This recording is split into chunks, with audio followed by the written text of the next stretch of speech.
Hello, welcome back to my YouTube channel. In this video, I'll be showing you how to connect your domain to Squarespace. So in order to do this, come to your Squarespace dashboard and from here go to settings and then go to domains, and then you'll see you have two options right here. The first one is get domain and the second one is choose the domain I own.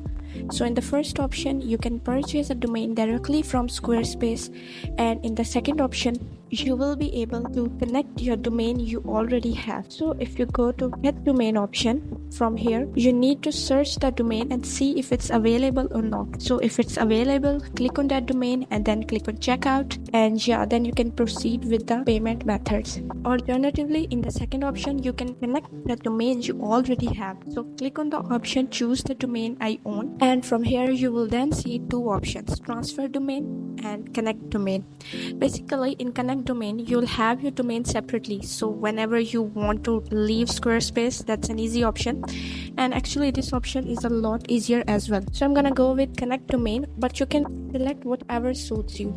So click on connect domain right here, and then you will need to select your domain provider. So select your domain provider and click on next, and it will gonna take you to the process. Just select yes, connect, go back to Squarespace, and from here you can see your domain has successfully connected. So that's all for today's video. If you like this video, please consider leaving it a like and subscribe to my channel. See you next video.